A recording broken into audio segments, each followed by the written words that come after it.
Paz seja com você, tudo bem? Passando aqui para poder compartilhar com você um pouquinho do assunto que nós estamos estudando na nossa escola bíblica dominical.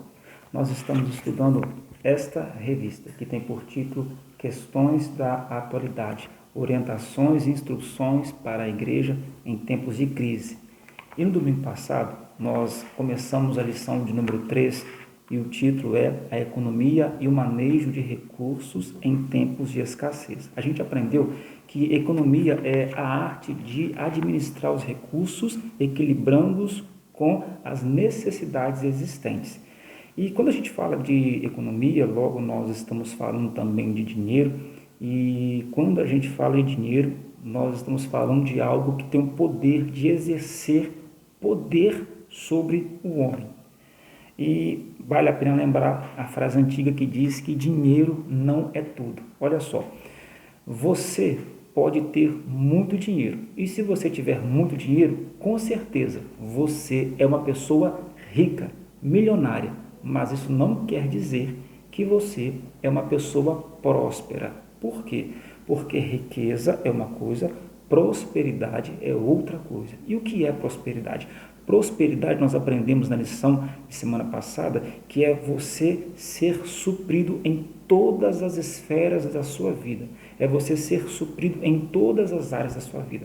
É você olhar para todas as áreas da sua vida e não ter falta. Se sentir suprido, cuidado por Deus. E isto é prosperidade. Então a gente precisa ter esse cuidado, porque muitos se enganam e se entregam no desespero de ter muito dinheiro, achando que por terem muito dinheiro vão então chegar no nível de satisfação. Não, o dinheiro, o muito dinheiro e a riqueza ou ser milionário não vai te trazer um senso de ou uma sensação de satisfação. A única coisa que vai te trazer satisfação chama-se prosperidade. E isso não vem do dinheiro, isso vem de Deus. Só Deus pode nos conceder isso. E discorrendo um pouco ainda a lição, nós aprendemos, a lição vai dizer no tópico 3, que existem alguns problemas econômicos mundiais, ou seja, existem alguns problemas que são causados pela má administração dos recursos. A gente pode olhar isso tanto na visão dos governantes ou daquelas pessoas que têm poder, que vão gerir ou administrar os recursos de forma errada, e isso vai trazer problemas e muitos problemas que vão assolar toda a sociedade, mas também a gente pode aplicar isso para a nossa vida pessoal. Quando nós não administramos os recursos conforme devemos administrar, isso pode causar não só a nós, mas às pessoas que fazem parte da nossa vida, muitos problemas. E aqui a revista ela vai destacar alguns problemas causados por esta má administração dos recursos. Eu estou na página 15 da lição de número 3 e vai dizer que é uma delas, a primeira, a desigualdade financeira. A desigualdade financeira que causa a desigualdade social é um problema hoje, de repente seja o maior problema no que diz respeito à economia.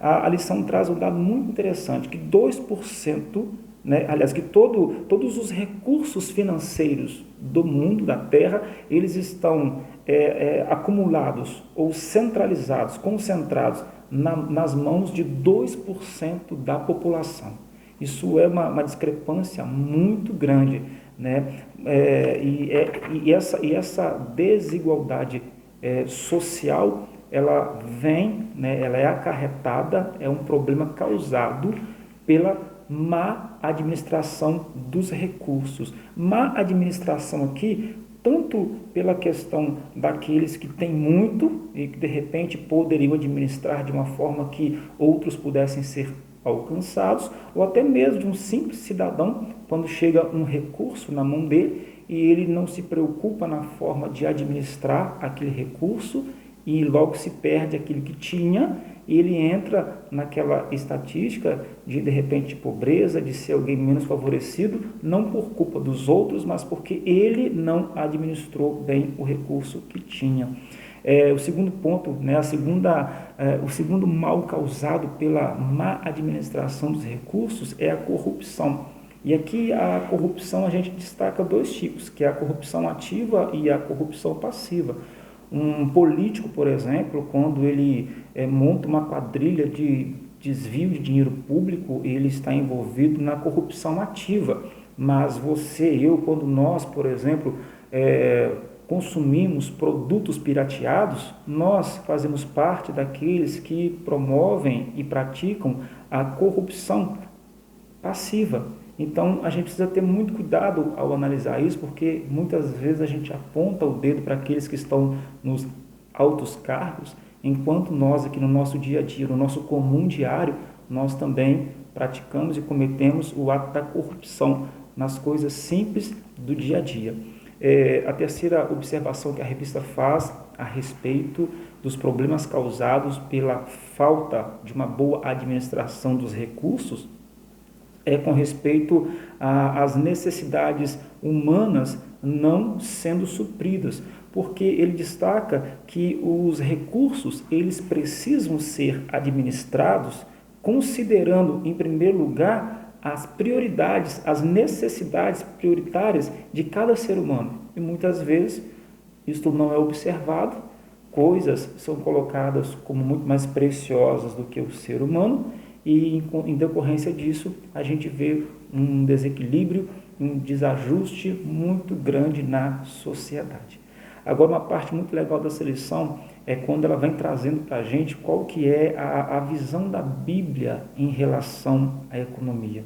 E é interessante porque a lição vai destacar aqui 4 visões bíblicas a respeito de economia, que eu quero comentar com vocês aqui. E a primeira visão bíblica que nós temos aqui é a visão relacionada à mordomia. O que é mordomia? Mordomia é quando aquela pessoa, ela cuida de algo que não é dela, como se fosse dela, sabendo que um dia ele vai prestar contas daquilo para o seu dono, que é Deus.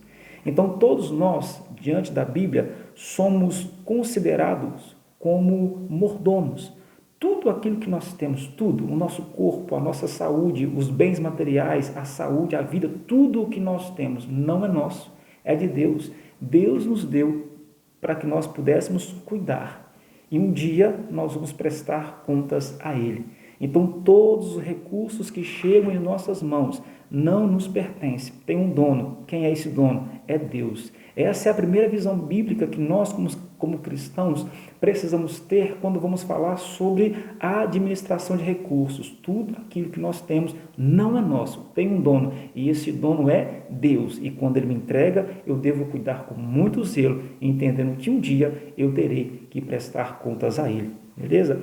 A segunda visão bíblica que a revista destaca a respeito de administração de recursos, sobre economia, é a visão de Provérbios. E aqui a revista destaca Provérbios capítulo 17, versículo 1, que diz assim: melhor é um pedaço de pão seco, com paz e tranquilidade, do que uma casa onde há banquetes e muitas brigas. Vou ler de novo. Melhor é um pedaço de pão seco com paz e tranquilidade do que uma casa onde há banquetes, muita fartura, muito dinheiro, muitos bens, muitas posses e muitas brigas. Ausência de paz, ausência de comunhão, ausência de alegria. O que nós aprendemos? Existem várias aplicações para este texto, mas qual a aplicação que nós podemos trazer para dentro desta questão de administração de recursos, de economia? Não devemos colocar nossa confiança em bens materiais e nem fazer deles, dos bens materiais, das posses, as nossas prioridades. Esta a lição, esta a visão bíblica de acordo com Provérbios. Nós não devemos colocar a nossa confiança naquilo que temos. Nós não devemos colocar aquilo que temos ou que queremos possuir como prioridade em nossas vidas, porque por mais que venhamos possuir tudo que o nosso coração almeja, nada disso pode garantir para a gente, como já dissemos lá atrás, prosperidade, um lar de paz, um lar de alegria, um lugar onde eu gosto, tenho o prazer de viver e de habitar. A terceira visão bíblica em relação à economia, à administração de recursos, é a visão de Paulo. E o que Paulo vai dizer a respeito disso está em 1 Timóteo, capítulo 6, dos versículos 7 ao 9, que é o texto bíblico base para esta lição 13, e vai dizer assim: o que foi que trouxemos para o mundo? Nada. O que é que vamos levar do mundo? Nada. Portanto, se temos comida e roupas, fiquemos contentes com isso. Porém, os que querem ficar ricos caem em pecado ao serem tentados, e ficam presos na armadilha de muitos desejos tolos, que fazem mal e levam as pessoas a se afundarem na desgraça e na destruição. Nesse texto que nós acabamos de ler, qual é a palavra-chave desse texto? A palavra-chave deste texto é contentamento. A terceira visão bíblica com respeito à administração de recursos, à economia, é contentamento. Contentamento é o contrário de descontentamento. Enquanto contentamento é satisfação, descontentamento é aflição. O apóstolo Paulo, ele está falando dentro desse capítulo de número 6 a respeito na verdade, ele está combatendo o amor ao dinheiro. Ele não está proibindo ninguém de ser rico. Ele não está dizendo que eu ou que você não possamos ter dinheiro ou ter posses. Não é isso o que ele está combatendo. O que ele está combatendo aqui é o amor, o apego exacerbado à riqueza, a dinheiro, a bens e a posses. Então, simplesmente o que ele diz é o seguinte: se você tem o que comer, se você tem o que se vestir, fica satisfeito, fica tranquilo, tenha satisfação nisso, porque o que vier é lucro. Então, esse é o terceiro ponto, a terceira visão bíblica a respeito de administração de recursos, a respeito de economia. E para concluir o nosso bate-papo hoje, a nossa ministração, a lição ela termina falando sobre, trazendo para as nossas vidas algumas orientações relacionadas à economia doméstica. Como que você deve lidar com a economia dentro da sua casa, no seu contexto diário? Preste atenção, isso pode mudar a sua vida. Se você se atentar para esses 4 conselhos que estão sendo dados aqui, eu tenho a total certeza que muita coisa pode mudar na sua vida a partir de hoje. Primeiro conselho bíblico para você no que diz respeito à administração dos seus recursos. Ponto 1. Peça sabedoria a Deus. Tem muitas pessoas que dizimam e ofertam, mas eles fazem assim: eles vão lá, eles devolvem o dízimo, eles vão lá, eles entregam a oferta, mas eles voltam para casa e não tem nenhuma preocupação em como vão administrar aquele valor que ainda resta com eles. Aí eles querem fazer as suas loucuras, financeiramente falando, e querem que Deus venha sustentá-los diante da loucura que eles fizeram. Tiago vai dizer na carta dele, quando ele escreve, no capítulo 1, no versículo 5, se alguém não tem sabedoria, peça para Deus, porque Deus dá. Então, se você não tem sabedoria para administrar o seu dinheiro, o que Tiago está dizendo? Peça para Deus que Ele vai te dar. Não adianta você dizimar, não adianta você ofertar, se você não tiver em Deus sabedoria para administrar os recursos que Ele tem te dado. Então, o primeiro conselho para você: peça sabedoria a Deus para administrar cada centavo, cada bem, cada porção, cada semente que Ele liberar sobre a sua vida. Segundo conselho bíblico, segunda orientação bíblica para você aplicar na sua vida diária, no seu contexto diário, em respeito à economia doméstica: equilíbrio nos gastos.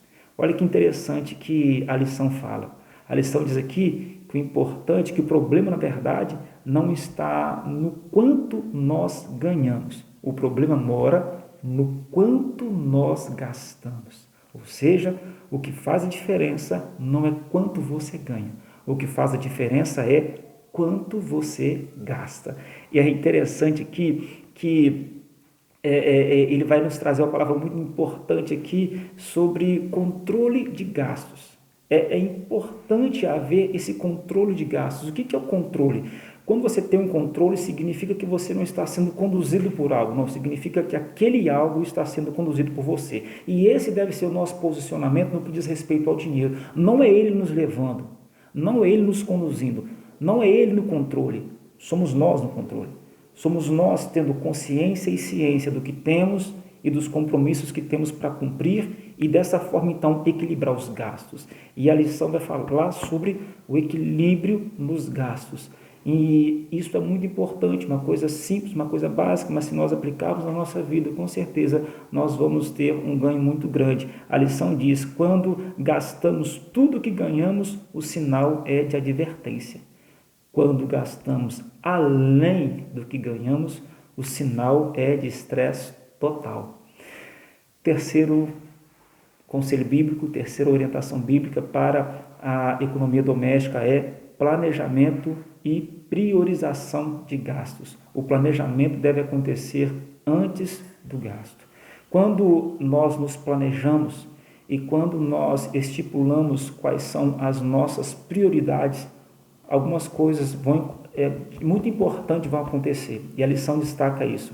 Quando você determina, você tem um planejamento dos seus gastos, e quando você prioriza, coloca o grau de prioridade para onde os seus recursos devem ir, em que os seus recursos devem ser investidos, o que vai acontecer? Você não vai se tornar uma presa fácil da compulsão. Quantas pessoas compram por causa da compulsão? Por quê? Porque eles não têm uma prioridade estabelecida, porque eles não têm um planejamento no que vão gastar. Então, eles agem por compulsão, sem controle. A segunda coisa, quando você faz um planejamento, quando você tem uma priorização dos seus gastos, você simplesmente não vai cair no que muitas pessoas caem e se perde, que é na competição. O que é a competição? Eu vou lá e compro essa caneta, não porque eu preciso dela, não porque ela é necessária, não porque o nome dela vai ser glorificado, o nome do Senhor vai ser glorificado na minha vida através dessa caneta. Eu compro essa caneta porque eu tenho uma pessoa do meu lado que comprou, e se ele comprou, eu tenho que comprar também. Se ele tem, eu tenho que ter também. Aliás, eu não tenho que ter a mesma caneta, eu tenho que ter uma caneta melhor. Isso é competição. Quando você não tem um planejamento, quando você não tem uma priorização de gastos, você é uma presa fácil para entrar nesse campo de competição, onde os seus gastos vão se perder a cada dia mais e mais. E, além disso, quando você faz o seu planejamento e a sua priorização de gastos, você não se torna uma presa fácil ao apelo das mídias sociais. Pode passar lá propaganda oferecendo batom, compre batom, vai virar o ano te oferecendo batom e você não vai comprar. Por quê? Porque aquilo você não colocou como uma prioridade, aquilo não está no seu planejamento. Pode ser bom para outro, para mim não, pode servir para outro, para mim não, pode ser uma prioridade para outro, para mim não, então por isso eu não vou comprar. E fechando a nossa lição, qual o quarto conselho bíblico para a economia doméstica, para que você seja uma pessoa próspera e muito abençoada e muito feliz? Quarto conselho é fidelidade na entrega dos dízimos e das ofertas. Você pode pedir sabedoria para Deus, você pode equilibrar os seus gastos com os seus ganhos, você pode planejar e ter prioridades. Isso já é um bom caminho andado. Mas, se você não for fiel na entrega dos dízimos e das ofertas, tempo perdido, nada vai surtir efeito sobre a sua vida, porque você está em falta com Deus. E olha só, eu quero ler para concluir, para terminar, eu quero ler para você o que a Bíblia vai dizer em Provérbios capítulo 13, versículos 9 e 10, a revista traz esse versículo, e olha o que a Bíblia diz: adore a Deus, oferecendo-lhe o que sua terra produz de melhor. Faça isso e os seus depósitos ficarão cheios de cereais. E você terá tanto vinho que não será capaz de armazenar. O que esse versículo está dizendo? Seja fiel ao Senhor, devolva o seu dízimo, entregue as suas ofertas e tenha certeza, Deus vai cuidar de você. Não vai faltar cereal no seu celeiro. Pode ter certeza que não vai faltar vinho. É tanto que Deus vai te dar que você não vai ter onde armazenar. É o que esse texto está dizendo. Então, nós concluímos hoje esta lição de número 3, falando sobre a questão de administração de recursos em tempos de escassez, que tem tudo a ver com o momento que nós estamos vivendo agora. E a palavra de Deus que fica para a sua vida é: faça a sua parte, que Deus vai fazer a parte dele. Peça sabedoria, controle seus gastos, planeje, Coloque as suas prioridades, seja fiel nos dízimos e nas ofertas. Nunca abra mão da fidelidade, porque pode vir um tempo que vier, pode vir um tempo de escassez que vier. Deus, Ele vai estar sempre providenciando tudo o que te for necessário, para que, ainda que você não seja o homem mais rico deste mundo, com certeza você vai poder bater no peito e dizer: eu sou um homem próspero. Você vai poder bater no peito e dizer: eu sou uma mulher próspera. Ou seja, você é suprido, você é suprida por Deus em todas as áreas da sua vida e nada te falta. Deus te abençoe, que esta palavra da Escola Bíblica Dominical seja para a sua vida nesse dia um norte, uma direção, e nos vemos nos próximos encontros da Escola Bíblica Dominical. Fique com Deus, fique na paz.